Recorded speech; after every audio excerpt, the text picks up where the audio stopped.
Mireille Enos, donc, qui était avec nous. Ce soir, captive. Et Rosario Dawson. Où est donc Rosario?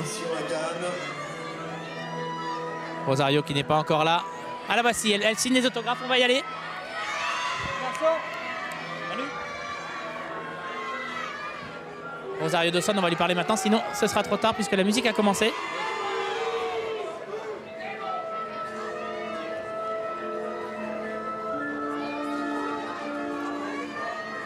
Rosario Dawson qui joue le rôle de la détective dans le film, celle qui mène l'enquête et qui est absolument superbe, comme d'habitude, j'ai envie de dire.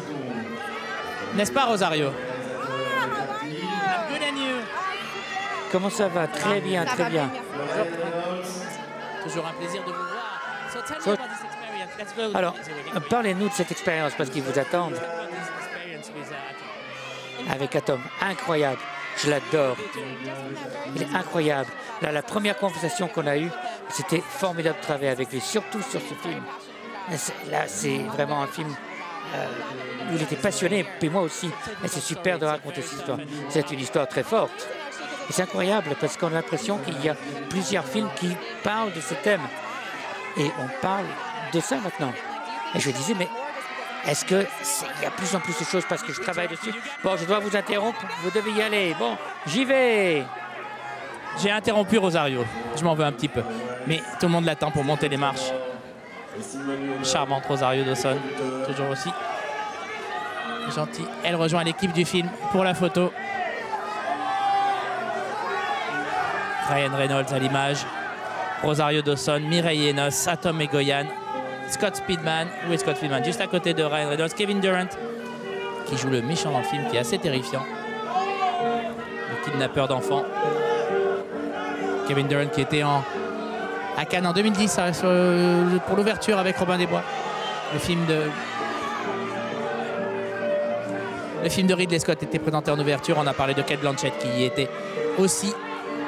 Et bien sûr Russell Crowe qui jouait Robin des Bois. Rosario Dawson, ce n'est évidemment pas sa première fois à Cannes, comme vous l'avez compris. C'est une habituée du festival. On l'a vu notamment en 2005 dans Sin City, dans le boulevard de la mort de Quentin Tarantino. En compétition, c'était en 2007. Dans Clerks 2 aussi, hors compétition, c'était en 2006. Donc Sin City. Très intéressante actrice. Elle est dans quelques films qui me plaisent énormément. Notamment, rappelez-vous, La 25e heure, le film de Spike Lee avec Ed Norton.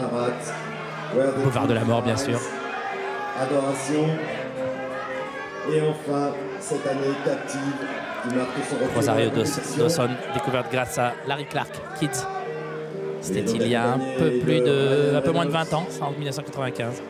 qu'on a vu dans la proposition Dory. Quant à Atom Egoyan, évidemment 5e film en compétition, mais ce n'est pas pour autant sa 5e présence à Cannes, puisqu'il est là depuis 1989. Il avait présenté Speaking Parts à la quinzaine des réalisateurs. 2 ans après, c'était The Adjuster, l'ajusteur, toujours à la quinzaine. Et en 1994, son premier film en compétition, Exotica, titré en France Erotica, me semble-t-il. Et bien sûr, en 1997, De beaux lendemains, qui a obtenu le grand prix du jury. Inoubliable De beaux lendemains. Il était revenu 2 ans après avec Le voyage de Félicia. Et Bob Hoskins, auquel on peut penser ce soir, qui nous a quittés il y a quelques semaines. Il est revenu en 2002 hors compétition avec Ararat, un film où il parle de ses origines arméniennes. Et Where's the Truth Lies, c'était en 2005. Adoration en 2008 en compétition. Entre les deux, il y avait son sketch dans Chacun son cinéma en 2007.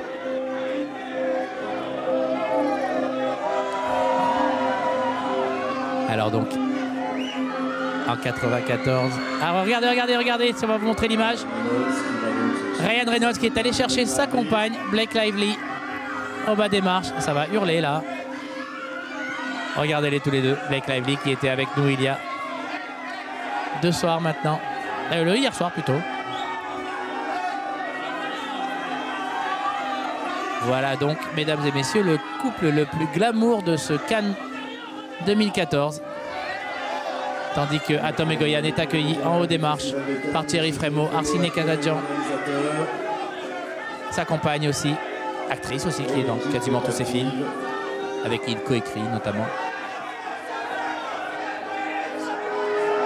Et cet étrange géant de Kevin Durant, qui joue aussi bien les gentils chez Ridley Scott que les méchants chez Egoyan.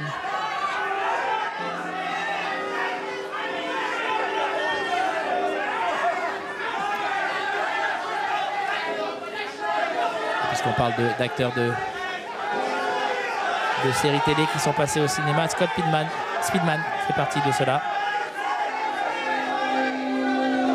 Et notamment dans Alias, souvenez-vous. Tandis que Ryan Reynolds, qui lui se balade entre grosses productions et petits films indépendants. Je vous dis, hein, avant de commencer l'interview, je vous parlais du film de Marjane Satrapi, The Voices, qui a été présenté au Festival de Sundance, où il est assez étonnant, très rigolo, dans un rôle de serial killer totalement barré. Regardez comme c'est glamour, ça. Rosario Dawson qui succède juste. Ah, la magnifique image que nous offrent les équipes de TB Festival.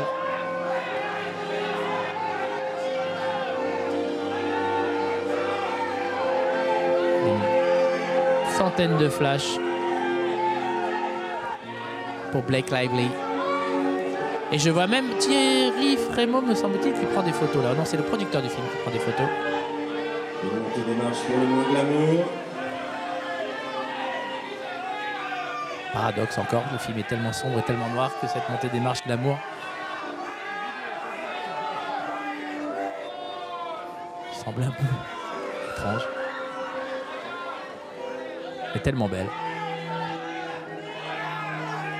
Blake Lively, donc la compagne de Ryan Reynolds. Ils s'étaient rencontrés sur le tournage de La Lanterne Verte.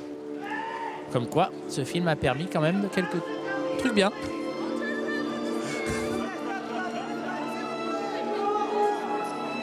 Ryan Reynolds s'est bien rattrapé depuis hein, sur des productions comme celle-là. Il n'a pas hésité à lâcher son statut de star hollywoodienne pour prendre des risques. Pour avoir discuté avec Marjane Satrapi à Sundance, je sais qu'il a été quasiment pas payé sur son film. Sur celui-là aussi, ça ne doit pas être grand-chose. La petite fille du film. Le film sort, me semble-t-il, en octobre ici, dans les salles françaises, le 1er octobre.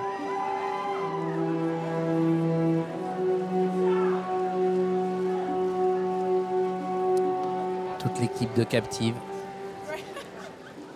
Et Rosario Dawson. Totalement hilar. Heureuse de présenter Captive. Blake Lively, qui reste en bas. Elle n'est pas dans l'équipe du film, donc elle reste en bas. C'est comme ça. Et ben voilà, mesdames et messieurs, vous allez être bloqués par Rosario Dawson, le selfie de Cannes. Nice selfie.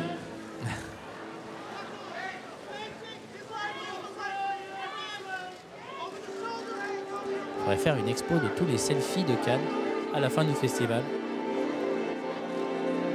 Je pense que ça pourrait être pas mal. Donc la demoiselle va le tweeter juste avant la projection. Vous savez ce qu'il vous reste à faire.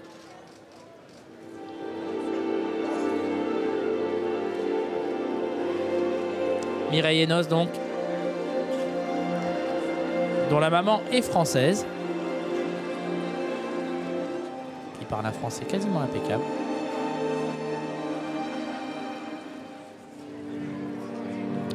Il y a Tom Egoyan qui était étrangement ému ce soir. Voilà, ainsi se termine la montée des marches de Captive. Et voilà, ils vont rentrer dans la salle, vous restez avec nous.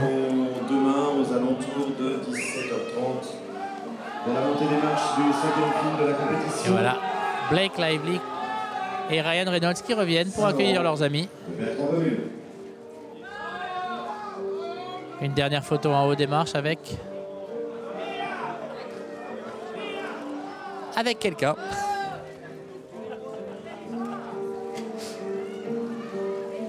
Et voilà, alors qu'ils sont obligés d'attendre tout le monde. Donc,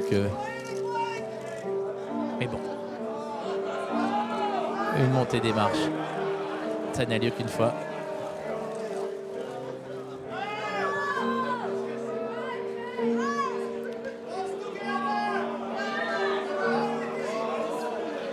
Mais il va falloir y aller, hein, monsieur Reynolds.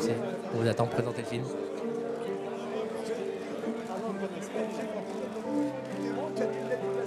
Voilà.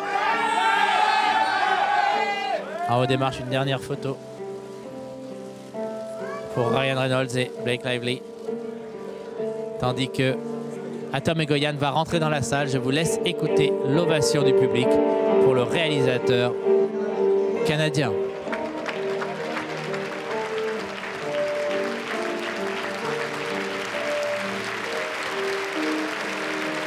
Atom Egoyan pour la 5e fois en compétition au Festival de Cannes avec son film Captive.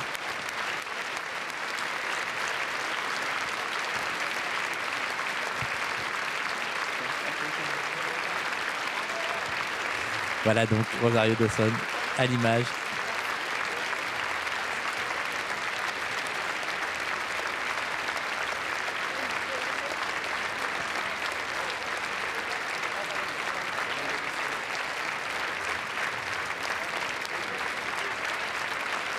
L'équipe s'installe sur le rang I. Une dernière ovation.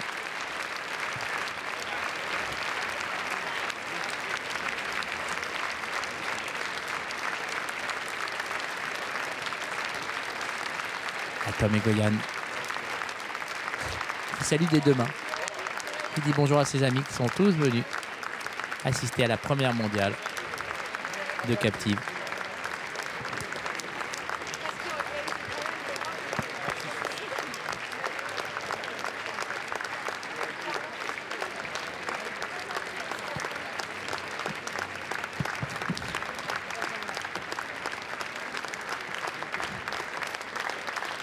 Voilà donc